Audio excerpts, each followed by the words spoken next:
جب انسان کو یہ پتا ہے کہ مجھے اللہ نے آزمائش کے لیے بنایا اور آزمائش میں کامیاب میں نے ہونا ہی ہے، کیونکہ ناکامی پھر یہ بہت بڑی ناکامی ہے، کیونکہ جس مقصد کے لیے بنایا اسی میں پورے نہیں اترے تو اس سے بڑی ناکامی کیا ہوگی. تو اب یہ جو ہے نا کھانا پینا سونا اٹھنا جاگنا شادی بیاہ دعوتیں اٹینڈ کرنا، جہاں مقصد پہ زد پڑ رہی ہوگی آپ کھانا چھوڑ دو گے. کھاؤ گے آپ جب تک وہ کھانا مقصد حیات میں رکاوٹ نہیں بن رہا. آپ صبح ناشتہ کرتے ہو، اس سے اللہ ناراض ہوتا ہے تو کر لو ناشتہ، لیکن رمضان میں صبح ناشتہ الاؤ ہے، وہاں اللہ ناراض ہوگا. تو آپ کہو گے بھائی کھانا میری ضرورت تھی، میرا مقصد نہیں تھا، اور آزمائش میں کامیاب ہونا میرا مقصد ہے، لہذا ایسے موقع پہ میں کھانا چھوڑ دوں گا. آ رہی ہے بات سمجھ میں؟ اب میں جلدی سے آگے چلتا ہوں تاکہ آیت کمپلیٹ ہو. تو اصل مقصد کیا ہوا؟ آزمائش. اب آگے اللہ نے بتایا کہ آزمائش میں امتحان ہے کس چیز کا. یہ تو اہم سوال ہے نا. بھائی آپ کو ایگزامینیشن ہال میں بٹھایا، اب آپ وہاں بیٹھے ہوئے ہیں، آپ گولے گنڈے کھا رہے ہیں، آپ جناب گول گپے منگوا رہے ہیں، کبھی لیٹ جاتے ہیں تپائی پہ اور کبھی پانی پی رہے ہیں. ایگزامینر آیا، اس نے بولا بھائی آپ کو یہاں پیڑے کھانے کے لیے نہیں بٹھایا ہم نے، یہاں ہم نے امتحان کے لیے بٹھایا ہے. تو فوراً آپ سوال پوچھیں گے کس چیز کا امتحان ہے؟ پوچھیں گے کہ نہیں پوچھیں گے؟ یہ میں اس لیے مثال دے رہا ہوں کہ آج کل جو طلبہ ہیں نا ایگزامینیشن ہال میں، ان کو پتا یہی نہیں پتا ہوتا ہم یہاں آئے ہوئے کیوں ہیں. پھر اگلا ان کا سوال ہوتا ہے یار فزکس کا پیپر ہے یا میتھ کا ہے، کچھ پتا نہیں ہوتا ان کا. تو اگلا سوال کیا ہوگا بھائی؟ کس چیز کا امتحان ہے؟ تو ہمیں اللہ نے بتا دیا کہ یہاں تمہارا امتحان ہے. اب اگلا سوال کیا ہے؟ کس چیز کا امتحان ہے؟ اس میں بھی لوگوں کی بہت ساری آراء ہیں. زبان سے تو سب کا ایک ہی دعویٰ ہے، لیکن عمل سے یہ پتا چلتا ہے کہ لوگ یہ سمجھتے ہیں کہ ہماری آزمائش ہے کہ ہم میں سے کتنے زیادہ وظیفے پڑھ کے جاتا ہے دنیا سے. بعض لوگوں کا خیال ہے، لہذا ان کا زور سارا کس پر ہے؟ وظیفوں پر. صبح شام یہ کام ہو جائے تو اس کا یہ وظیفہ، یہ والا کام ہو جائے اس کا یہ وظیفہ، بندش لگی ہوئی ہے تو اس کے توڑ کا یہ وظیفہ. بعض لوگ مقصد حیات کیا سمجھتے ہیں؟ بھائی غیر مسلم تو کہتے ہیں کوئی مقصد نہیں، موج مستی کرو، نائٹ کلب جاؤ، ناچو گاؤ، انجوائے کرو. جیسے انگریز کا میں نے بتایا تھا نا اسٹائل، انجوائے کرو. کیا ہے وہ؟ انگلش میں بولتا ہے وہ. کیا ہے تم لوگوں نے زندگی کو اپنا تنگ بنایا ہے؟ نماز روزہ حج زکات. ابا اولڈ ہاؤس میں، کیونکہ وہ ابا رکھیں گے گھر میں تو انجوائے کیسے کریں گے لائف کو؟ ٹھیک ہے نا. تو کہہ رہے ہیں ابا کو بھی اولڈ ہاؤس میں جمع کرو، وہ وہاں انجوائے کرے لائف کو، ہم یہاں کریں انجوائے. تو انگریز کا تو کوئی مقصد ہی نہیں ہے. ہمارے ہاں جو کہتے ہیں نا مقصد حیات ہے، تو ان کی مختلف تعبیرات ہیں. بعض لوگ جو اکثریت ہے ہم میں دینداروں کی، وہ کیا کہتی ہے؟ ہمارا مقصد کیا ہے؟ وظیفے پڑھنا، یہ والا اتنی دفعہ، وہ والا اتنی دفعہ. بعض کہتے ہیں کہ میرا مقصد ہے انسانیت کی خدمت، یہ ہے مقصد حیات. لہذا وہ پورا زور کس پہ لگاتے ہیں؟ بولو بھائی، انسانیت کی خدمت پہ. حالانکہ یہ مقصد حیات نہیں ہے. تبھی قربانی کے دنوں میں ان کو اشکالات ہوتے ہیں. یار جتنے کی گائے آ رہی ہے 1,00,000 کی، وہ 1,00,000 گائے ذبح کرنے کے بجائے کسی غریب کو کیوں نہیں دے دیتے؟ ہوتا ہے نا بھائی، کسی غریب بچی کی شادی کیوں نہیں کرا دیتے اس میں؟ یہ کیا مولویوں نے گائے بکرے میں ڈال دیا تم لوگ کو کہ 3 دن تک گائے کاٹو بکرے کاٹو؟ کتنا کروڑوں اربوں روپے کا سرمایہ ضائع ہوتا ہے. غلط تو نہیں کہہ رہا میں، ہوتا ہی اشکالات، لوگوں کو اشکال کرتے ہیں. بھائی حج کرنے کی کیا ضرورت ہے؟ 5-6 لاکھ روپے جاؤ، چلو فرض حج ہو گیا تو نفل تو کم از کم نہیں ہونا چاہیے نا؟ نفلی حج سے بہتر نہیں ہے کہ اتنا غریبوں کو کھلا دو؟ عمرہ کیوں کر رہے ہیں؟ یہ کیا ہوگا وہاں جا کے طواف کریں گے؟ اس سے بہتر نہیں ہے کہ بھائی کسی غریب کو کھلا دو، بلی پال لو اس کو کھلا دو، کچھ تو کرو نا انسانی. کیونکہ ان کی نظر میں مقصد حیات کیا ہے؟ انسانیت کی خدمت. لہذا ان کو حج سمجھ میں نہیں آ رہا. بعض دفعہ وہ انسانیت کی خدمت کے بہانے نماز بھی قضا کر دیتے ہیں. بعض دفعہ وہ کسی کا دل رکھنے کے لیے حرام بھی کھا لیتے ہیں. بھائی بینک میں یہ بندہ جاب کرتا ہے، سودی بینک میں جاب کرتا ہے، یہ چائے پلا رہا ہے مجھے اپنی حرام آمدن سے، اگر میں نے چائے نہیں پی تو اس کا دل مکمل کر لیں ٹوٹ جائے. اور میں کسی کا دل ٹوٹتا ہوا نہیں دیکھ سکتا. میں تو بھوکوں کو کھانا کھلاتا ہوں, کسی کا دل ٹوٹ جائے, اس کی کسی کی آنکھوں میں میرا مقصد حیات ہے میں کسی کی آنکھوں میں آنسو نہیں دیکھ سکتا. ہوتا ہے نا. تو اب وہ بینک میں مینیجر ہے, آپ نے اس کو کہا میں تمہاری چائے نہیں پیوں گا, وہ حرام ہے. وہ تو مسلمان ہے, وہ تو اندر سے ہل جائے گا. اور میں کسی کو باہر سے ہلا سکتا ہوں, اندر سے اندر سے نہیں ہلا سکتا. باہر سے ہل جائے کوئی مسئلہ نہیں ہے, اتنے بھی ہم نیک نہیں ہیں کہ باہر سے بھی نہ ہلنے دیں. اندر سے دل اس کا ٹوٹ جائے, نا نا نا نا. اسی طرح گھر میں ٹی وی لا کے رکھوں, کیبل نہ لگاؤں, میری بیوی کا دل ٹوٹ جائے گا اور وہ روٹ کے چلی جائے گی. تو میں تو گھر جوڑنے کے لیے, محبتیں پیدا کرنے کے لیے, لڑائیوں کے لیے نہیں ہوں. ہم تو انسانیت میں جو ہے نا محبت کو فروغ دینے کے لیے پیدا ہوئے ہیں. جیسے انگریز میں جو اچھے لوگ ہیں وہ اس قسم کی باتیں کرتے ہیں, بھائی چارگی, سب آپس میں بہن بھائی ہیں, لیکن سمجھتے کسی کو بھی بہن تو ہے ہی نہیں. ٹھیک ہے نا, بھائی کا تو چلو دعوے بہرحال بہت اچھے ہوتے. انسانیت کی خدمت, کسی کے, ایک مزاحیہ اداکار کا ہم نے بچپن میں کا انٹرویو پڑھا, تو وہ کہہ رہا تھا مجھے خدا نے پبلک کے غم کو ختم کرنے کے لیے پیدا کیا ہے, پبلک کو ہنسانے کے لیے پیدا کیا.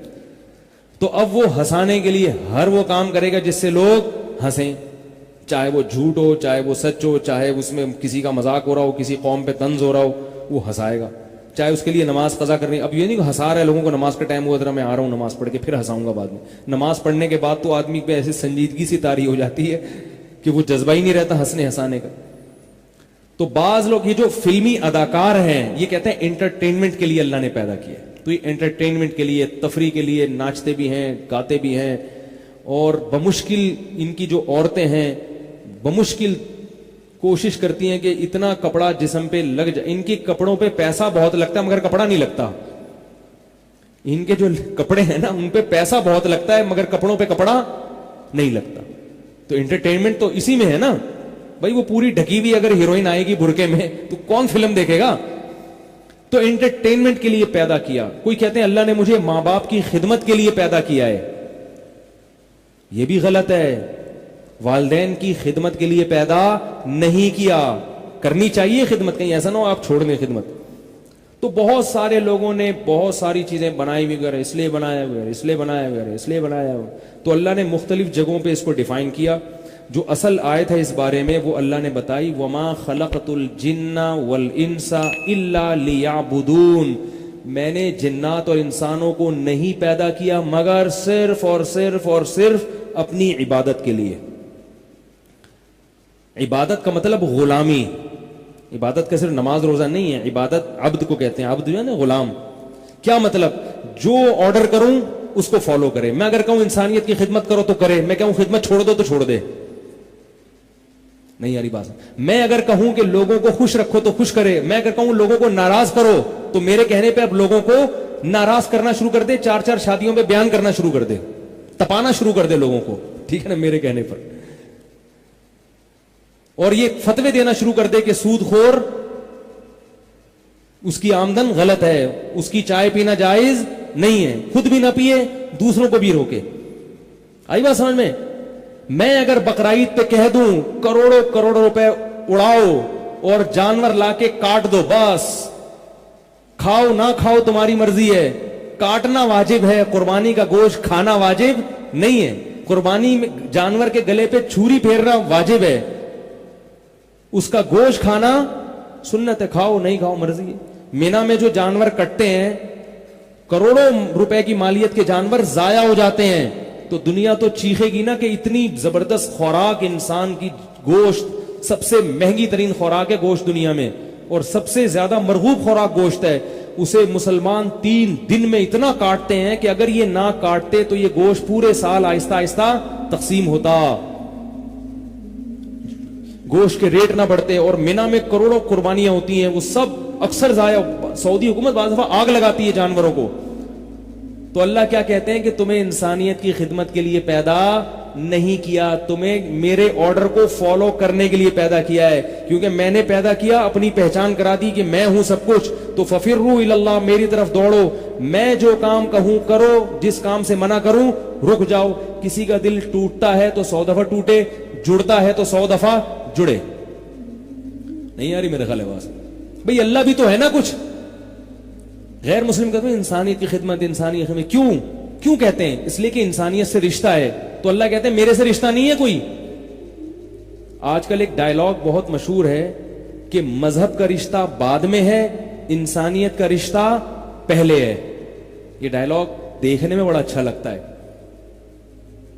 وہ کہتے ہیں بھائی دیکھو, مذہب تو لوگوں کے مختلف ہوتے ہیں, کوئی مسلم ہے, کوئی ہندو ہے, کوئی کرسچن ہے, لیکن انسان ہونے میں سب کیا ہیں؟ برابر ہیں. تو انسانیت پہلے ہے, مذہب بعد میں.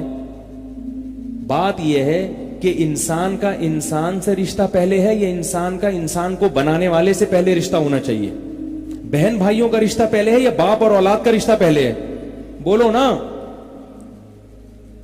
بھائی. وہ سب ایک دوسرے کے بہن بھائی ہیں, اس میں برابر ہیں, لیکن ان کو پیدا کس نے کیا ہے؟ والدین نے. تو بھائی اور باپ کا جب پڈا ہوگا تو ساتھ کس کا دینا پڑے گا؟ باپ کا, کیونکہ وہ آپ کی پیدائش کا ذریعہ بنا ہے. تو جو انسان کا جو خالق سے رشتہ ہے وہ پہلے ہے, انسانیت کا آپس کا جو رشتہ ہے وہ بعد میں. تو خالق کا جو رشتہ ہے وہ جب زیادہ جڑتا ہے جب مذہب کے رشتے کو ترجیح دی جائے. کیونکہ اللہ کہتے ہیں میرے ماننے والے ایک کیٹیگری کے لوگ ہیں, میرے انکار کرنے والے وہ دوسری کیٹیگری کے لوگ ہیں. جو مجھے مانتے ہیں ان کو پہلے ان کو ترجیح دو, جو نہیں مانتے وہ دوسرے درجے میں رکھو ان کو. یہ نہیں کہ ان کے ساتھ ظلم کرو, مگر وہ دوسرے درجے میں ہے. کیونکہ جیسے باپ کہے جو میری اولاد میں جو مجھے مان کے چلتا ہے اس کو میں زیادہ پروٹوکول دوں گا, اور جو میرا باغی ہے محلے والوں سے باپ کہتا ہے اس سے ٹھیک ہے اس کا بھی خیال کرو کیونکہ میری اولاد ہے, مگر وہ والے بچے کا زیادہ خیال کرنا کیونکہ وہ میری مان کے چلتا ہے. آ رہی ہے بات سمجھ میں کہ نہیں آ رہی ہے؟ تو یہ میڈیا کے نعرے ہیں جن سے لوگوں کو بیوقوف بنایا جا رہا ہے. اسی وجہ سے زکوٰۃ صرف مسلم کو دی جاتی ہے, غیر مسلم کو زکوٰۃ دینا جائز نہیں. اللہ کہتے ہیں یہ خالص عبادت والا مال ہے, یہ صرف میرے کلمہ کو بندوں میں جائے گا. غیر مسلم کو دوسرے صدقات دے سکتے ہیں آپ. تو اللہ نے کیوں پیدا کیا بھائی؟ میری مان کے چلو. اب جہاں اللہ کی مان کے چلنے میں یعنی اللہ دل جوڑنے میں اللہ خوش ہو رہا ہے تو دل جوڑنے کا کام کریں گے. جہاں دلوں کے توڑنے میں اللہ خوش ہو رہا ہے تو ہم اللہ کا دل نہیں توڑیں گے, مخلوق کا دل توڑ دیں گے, مخلوق کا توڑ دیں گے. اس سے بہت سارے مسائل حل ہو گئے, بہت سارے مسائل. خواتین کے فون آتے ہیں میرے میاں مجھے پردہ نہیں کرنے دیتا, میں کیا کروں, ناراض. میں کہ ناراض کر دو اس کو, کیا خیال ہے بھائی؟ پردہ پہلے اللہ ہے, میاں بعد میں. کیا خیال ہے بھائی؟ ساس پردہ نہیں کرنے دینی, ساس ہے بھائی تو بھائی نہیں مانو ساس کی, پردہ کریں گے. باقی وہ ایک الگ بات ہے کہ اس میں کتنی ہمت ہے, وہ ایک الگ چیز ہے. اصل یہی ہے کہ ہر جگہ دل رکھنے کی ہمیں آرڈر نہیں ہے. ہاں جہاں اللہ کا حکم نہ ٹوٹ رہا ہو وہاں دوسروں کا دل رکھنا یہ بہت بڑی عبادت ہے. اس میں مسلمانوں کو دوسری قوموں سے آگے ہونا چاہیے, کیونکہ نبی صلی اللہ علیہ وسلم کی اخلاق جب ہم پڑھتے ہیں اس میں آپ نے انسانیت کی کیا, جانوروں کی بھی رعایت کا حکم دیا. جانوروں کی بھی آپ نے فرمایا کہ جانور کو ذبح کرنے سے پہلے چھری تیز کرو. کیوں؟ اس کو تکلیف نہ ہو جانور کو, اور ذبح کرنے کا حکم بھی اس لیے دیا کہ تکلیف نہ ہو. غیر مسلم جن طریقوں سے جانوروں کو مارتے ہیں وہ بہت اذیت ناک ہیں. وہ ذبح کرنے میں رگیں کھلتی ہیں, خون نکل جاتا ہے, تڑپتا بہت ہے جانور مگر تکلیف کا احساس نہیں ہوتا. بلڈ نکل گیا تو وہ سن ہو گیا نا جسم, اس کو وہ تڑپ رہا ہے. اس کی مثال ایسے جیسے چھپکلی کی دم کٹتی ہے تو دم کتنا تڑپتی ہے مگر دم کو تکلیف ہوتی ہے. کیوں؟ دم کے پاس دماغ نہیں ہے اس تکلیف کو محسوس کرنے کے لیے, اور دم جو تڑپ رہی ہے اس کی تکلیف چھپکلی کو نہیں ہوتی کیونکہ چھپکلی کے پاس اب دم رہی نہیں ہے. نہیں یاری نا بات. چھپکلی کے پاس تڑپتی ہوئی دم کو محسوس نہیں کرے گی کیونکہ وہ دم اب چھپکلی کی ہے نہیں, اور دم جو اتنا تڑپ رہی ہے اس کو اس لیے تکلیف محسوس نہیں ہوگی کہ دم کے پاس چھپکلی کا دماغ رہا نہیں. تو بالکل ایسا ہی ہوتا ہے جب ہم جانور ذبح کرتے ہیں تو بلڈ کا سرکولیشن دماغ کی طرف ختم، دماغ سوچنا ختم کر دیتا ہے، اس کو تکلیف کا احساس نہیں ہوتا. جانور تڑپتا بہت ہے مگر دماغ سوچتا نہیں ہے کیونکہ بلڈ نکل گیا نا. یہ باقاعدہ سائنسدانوں نے ریسرچ کی ہے اس کے اوپر کہ سب سے کم تکلیف جو موت میں ہوتی ہے جانور کو وہ اس طریقے سے ہوتی ہے جس طریقے سے جانور ذبح کیا جاتا ہے، لیکن ترس بہت آتا ہے. اور ان کے ہاں جو طریقے ہیں نا مارنے کے، ترس بالکل نہیں آئے گا، اندر سے بیچارے کا بیڑا غرق ہو جائے گا اسے. تو جب جانوروں کے ساتھ حسن سلوک کا حکم دے دیا اور اس میں بھی اعتدال سے حکم دیا کیونکہ انسان دین فطرت ہے، ہندوؤں نے کیا کیا، ضرورت سے زیادہ حسن سلوک کا حکم دے دیا. انہوں نے کہا کاٹو ہی نہیں. اب وہ میں نے یوٹیوب پہ دیکھا گائے بیٹھی ہوئی ہے روڈ بلاک کر کے، سب احترام میں دائیں بائیں سے گزر رہے ہیں، ٹریفک جام ہو رہا ہے. ابے بھائی اس گائے کو پکڑ کے دم سے کھینچو یار. نہیں جی گائے ہے بھائی، دودھ دیتی ہے. تو اتنا جیسے انگریزوں نے کیا کیا، کتے کو اتنا پروٹوکول دے دیا. ایک عالم کہہ رہے تھے کہ انگریز نے مجھ سے کہا تم لوگ اس کتے سے نفرت کیوں کرتے ہو کہ یہ تو اتنا جو ہے وہ کارآمد جانور ہے. تو وہ عالم کہتے ہیں میں نے کہا کہ کارآمد جانور ہے تو ہم اس کے سے فائدہ اٹھاتے ہیں، اس کی جو اللہ نے اس میں صفات رکھی ہیں، شکار وکار کرتے ہیں، اس سے پہرے داری کے کام آتے ہیں، اس سے فائدہ اٹھاتے ہیں، لیکن اتنی عزت نہیں دیتے کہ فیملی ممبر بنا لیں کیونکہ ہے بہرحال کتا. انگریز نے کیا کیا، کتے کی اچھی خصوصیات کی وجہ سے اسے گھر کا فرد بنا لیا اور جو اپنے بچے تھے ان کو باہر نکال دیا. ٹھیک ہے نا، جو انسان نہ چچا نہ ابا کو بھی باہر نکال دیا. ابا میں بھی تو ابا میں کتے سے زیادہ اچھی خصوصیات ہیں بھائی، ان کو اولڈ ہاؤس میں داخل کر رہے ہو تم. کیسی ہمکانہ بات ہے یا نہیں ہے؟ ابا کتے سے تو اچھے تھے نا، ان کو بڑھاپے میں کیا کر دیا، اولڈ ہاؤس میں. اگر ابا میں کوئی خصوصیت نہیں ہوتی، آپ کہہ سکتے ہیں ابا کتے جیسے معاذ اللہ وفادار نہیں تھے، ابا دم نہیں ہلاتے کتے کی طرح، تو ابا میں سب سے بڑی خصوصیت یہ کہ وہ ابا ہے نا، یہ کوئی کم خصوصیت ہے، انہوں نے جنا ہے آپ کو. تو یہ پاگل ہیں، ان سے آپ چیزیں لیں، پنکھے لیں، موبائل لیں، ان کی تہذیب کو فالو مت کریں. بھائی تہذیب وہ ہے جو اسلام نے بتائی ہے، لائف اسٹائل اسلام نے بتایا ہے، اسلام نے ہمیں سائنس نہیں سکھائی ہے. تو سائنس آپ ان سے لے سکتے ہیں، جو زندگی گزارنے کا طریقہ ہے وہ ہمیں قرآن و سنت نے بتایا ہے، وہ ہمیں قرآن و سنت سے لینا ہے، وہ ہمیں جیپنیز سے اور فرانسیسیوں سے اور گوروں سے نہیں لینا. تو کتے سے ٹھیک ہے کام لیں آپ، مگر گھر کے باہر باہر رہے ہو، اندر نہ لائیں اس کو ساتھ. تو کیا بات چل رہی تھی؟ تو میں یہ عرض کر رہا تھا کہ اللہ نے کیوں بنایا، بولو بھائی، عبادت کے لیے. عبادت میں غلامی میری مانو. اللہ جب کہے نماز پڑھو تو نماز پڑھیں گے. بعض دفعہ اللہ یہ ثابت کرنے کے لیے کہ میں اللہ ہوں، کہیں اپنی مرضی سے نماز نہ شروع کر دو تو وہ نماز پر بھی اللہ پابندی لگا دیتے ہیں. اب سورج نکلتے ہوئے سجدہ کرنا حرام، کیوں؟ سجدہ تو اچھی چیز ہے، بس اللہ نے منع کر دی. نہیں ہو سکتا بھائی، نہیں ہو سکتا. زوال کے وقت جب سورج بالکل سر پر ہو نماز پڑھنا حرام. ابھی عبادت کر رہے ہیں، خوش کتنا رو رہا ہے، اللہ کہ ہوں، اللہ کہے گا یہ تیری عبادت نا اپنی مرضی سے ہے، یہ میرے حکم کو فالو نہیں کیا جا رہا. تو بھائی بہت ساری چیزیں ہیں، تو جو اللہ نے جیسا کہہ دیا ویسا کریں گے، جس سے منع کر دیا یہ امتحان ہے. اب اس امتحان میں کوئی 100 نمبر سے پاس ہوگا، کوئی 99 نمبر سے پاس ہوگا. اس میں جو پاسنگ مارک ہیں وہ کتنے ہیں بولو؟ 1 نمبر. 1 نمبر والا پاس نہیں ہے، بتائیں. سوال ہے آپ لوگوں سے. 100% والا تو وہ تو چیمپئن ہو گیا نا. میں پاسنگ مارکس کی بات کر رہا ہوں.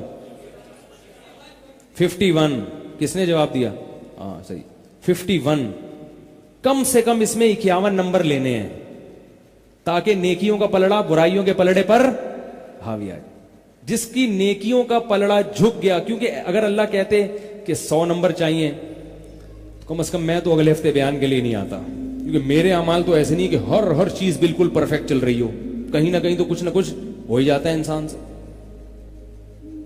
تو پرفیکٹ تو صرف پیغمبر ہی ہوتے ہیں، تو ہم تو پھر ہوتے. اور اگر اللہ کہتا ہے 1 نمبر سے پاس ہو جاؤ گے، 1 نمبر تو کچھ نہ اتنے برے بھی نہیں ہے کہ کوئی نیکی نہ کریں. ہم کیا خیال ہے بھائی؟ کوئی نہ ٹوپی تو پہنتے ہیں نا، ٹھیک ہے، یہ بھی تو ایک نیکی ہے. ٹوپی پہنی ہوئی ہے. وہ ایک صاحب ایک کا انتقال ہوا, ایک بڑے صاحب تھے, وہ سیاسی رہنما تھے, تو ہم مدرسے کے طلبہ تھے, لوگ ان کی تعریف کر رہے تھے. وہ کہہ رہے یار میں نے اس کو دیکھا تھا, وہ اتنا اچھا تھا, ایک دن غریب کو کھانا کھلا رہا تھا. تو ہمارا ایک طالب علم تھا بڑا شرارتی, اس کو ان کی کوئی کوالٹی یاد آ ہی نہیں رہی تھی. کہہ رہے یار میں نے نا ایک دفعہ ان کو ٹوپی پہنے ہوئے دیکھا تھا. بھی تو تھوڑا سا مشابہت ہو گئی نا نمازیوں سے. کہہ رہے میں نے بھی ایک نیکی دیکھی. ہم نے کان کھڑے, میں نے کہا کیا؟ کہہ رہے ایک دفعہ میں نے دیکھا تو ٹوپی پہنی ہوئی تھی انہوں نے. بھائی یہ بھی تو ایک نیکی ہو گئی نا, ٹوپی پہننا. کیا خیال ہے؟ تو پھر تو ہم سارے کہاں جاتے بغیر حساب کتاب کے؟ جنت. پھر ہم جو مرضی بدماشیاں کرتے ہیں, کہتے ہیں ایک نیکی تو ہے نا, ایک نیکی تو. سب سے بڑی بات ایمان کی نیکی تو بہرحال ہے نا, کلمہ تو پڑھتے ہیں. اس لیے اللہ نے نہ تو ایسا نظام رکھا کہ مایوس ہو جاؤ کہ بھئی 100 نمبر ضروری ہیں جنت میں جانے کے لیے, ورنہ تو مایوس ہو جائے. اور نہ اللہ نے ایسا سسٹم رکھا کہ بالکل امیدیں قائم ہو جائیں اور خوف ختم ہو جائے. امتحان میں 1 نمبر تو جو بالکل خالی پیپر چھوڑ کے آتا ہے نا, اس کو صفائی کا 1 نمبر مل جاتا ہے. 1 نمبر تو اس کو مل جاتا ہے. یار بہت اچھا دیکھنے میں پیپر, اس نے گورنمنٹ کے کاغذات کو ضائع نہیں کیا. 1 نمبر میں تو کم از کم دے ہی دیتا ہوں, جو خالی پیپر دے کر آئے نا 1 نمبر تو دے دیتا ہوں صفائی کے. تو پھر تو امتحان نہ رہتا, وہ امتحان کے نام پہ ایک مذاق بن جاتا. تو اللہ نے کیا سسٹم رکھا؟ بولو بھائی 51%, 51% لوگ تو کامیاب. اب اس میں ایک اور اشکال ہوتا ہے, وہ پھر وقت ختم ہو رہا ہے. اشکال یہ ہوتا ہے کہ اچھا پھر ہم 3 نمازیں پڑھ لیں, 2 قضا کر لیں, کیا خیال ہے؟ تو نیکیاں زیادہ ہوں گی اور گناہ کم ہوں گے. بھائی 3 پڑھی ہیں, 2 قضا کیے ہیں, روزے میں 16 روزے رکھ لیے اور 14 چھوڑ دیے, کیا خیال ہے؟ ہر چیز میں ظلم بھی کیا, احسان بھی کیا, احسان زیادہ کیا, اور خام خواہ میں گزرتے ہوئے بندے کو چپیٹ لگا دیا. بولا ابھی میں اس کو کھانا کھلا کے آ رہا ہوں, 1-2 تھپڑ اگر لگا دیے تو کوئی اتنا بڑا مسئلہ نہیں ہے. اس کو میں نے کھانا بھی تو کھلایا تھا نا اس دن, تو تھپڑ بمقابلہ کھانا, تو کھانے کی دیگ زیادہ بھاری تھی. تو پھر تو ہم ایسا کرنا شروع کرتے ہیں. پھر یہ کیوں کہتے ہیں کہ 100% شریعت کو فالو کرنا ضروری ہے؟ یہ ایک اشکال ہے. اس کا جواب یہ ہے کہ اعمال قیامت کے دن گنے نہیں جائیں گے بلکہ تولے جائیں گے. اب آپ 4 نمازیں پڑھ رہے ہیں, 1 چھوڑ دیے, تو ہو سکتا ہے جو 1 نماز چھوڑے اس کا گناہ وزن میں بہت زیادہ ہو, وہ اللہ کو اتنا غصہ آئے کہ اس کا ویٹ زیادہ ہو. دیکھو بعض چیز کوانٹٹی میں تھوڑی ہوتی ہے مگر وزنی بہت ہوتی ہے, اور بعض چیزیں کوانٹٹی میں بہت زیادہ ہوتی ہیں مگر وزن کے لحاظ سے ہلکی ہوتی ہیں.